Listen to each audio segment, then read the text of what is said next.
everyone, and welcome back to Akshata's Recipes. Thank you so much for stopping by.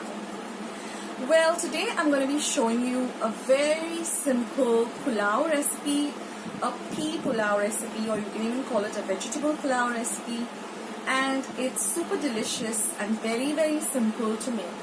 Now if you only want to stick to the peas part, then you can just make a simple pea pulao. But I like to add some more veggies, get my family to eat more veggies that way. So I've also added carrots and some French beans.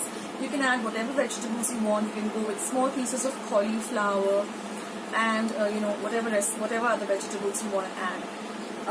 But the recipe is really simple. It has very few ingredients, but the end result is simply lovely. So I hope you like today's recipe and I hope you give it a try. So let's head on to my kitchen and make this lovely, simple peas pulao. So let's see our ingredients. Here I've taken about 1 cup of rice and just washed it well and soaked it for 2 to 3 minutes.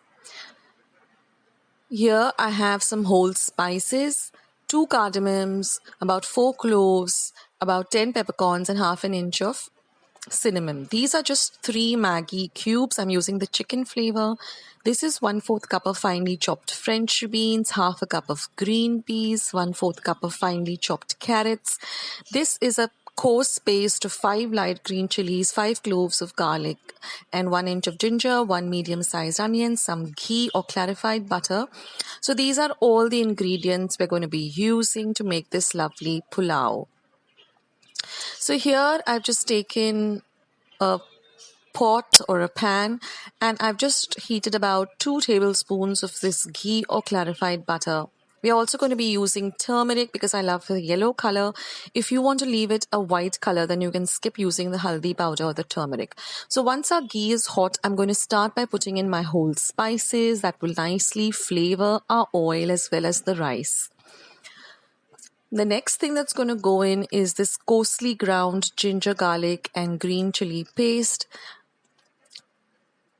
We're going to fry this paste really well. Now I'm using regular rice that we use for cooking on a regular basis, but you can also go with basmati. Now we're going to fry the paste really well. This is very important, on a low to medium flame. So once you get the lovely flavor of the ginger and the garlic, we're going to add in our onion. And we're going to fry this onion till it's nice and translucent.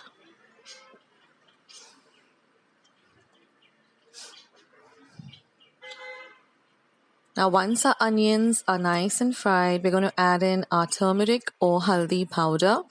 Like I said, if you want to retain the white color of the pulao or the vegetable rice, then you just skip this step.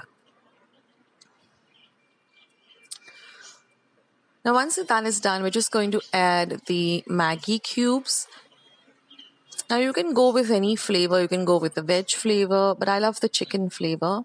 And I like to use 3 maggi cubes because we're not adding any salt to this rice.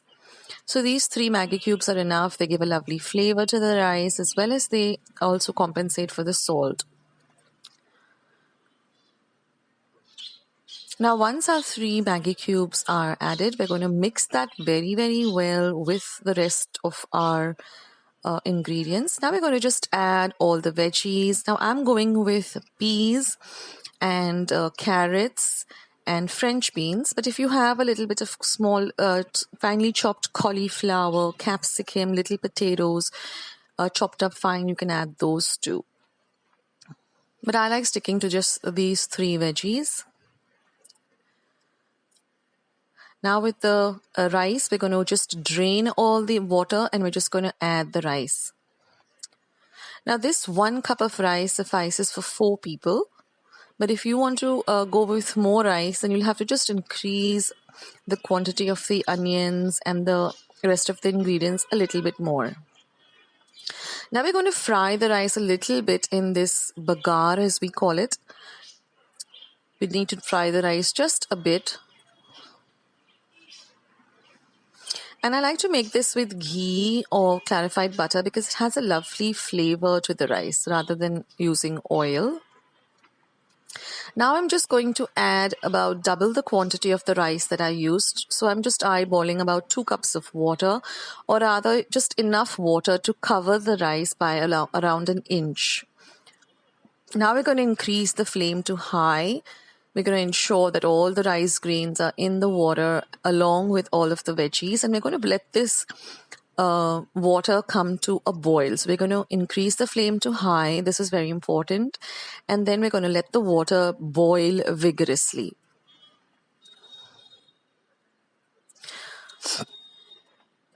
So it takes about half a minute for the water to actually start boiling. And then once the water starts boiling, we're just going to, it still has to come to a real vigorous boil. We're on a high flame right now. And the minute everything starts boiling like this, we are going to reduce the flame to the lowest possible. And then we're just going to cover and cook. Now this will take just another 5 minutes for it to get ready. So you can just keep checking in between. So see how fast this rice got ready. It took less than, I think, 10 minutes for the rice to get cooked. So after around, I think, roughly 8 minutes, our rice is already ready. So just put off the flame and just cover it for another 2 minutes. And then once you're ready to serve, you can just rough up the rice, loosen up the grains. And you can see that they're so well cooked. It's not a mash. The rice hasn't got mashed. The reason for this is, first of all, that we soaked the rice. And secondly, we cooked it in this manner, so it doesn't become soggy at all. Now, I love to club this rice with some lovely Goan potato chops or some chicken cutlets or some popcorn chicken. I'm going to leave the recipes for all of those three sides that go with this rice very well in my description box as well as the comments box. So just click on those links and it will take you to all my recipes. So I hope you like today's recipes. I have a lot of other rice recipes too, which I will link below. Thank you so much for watching.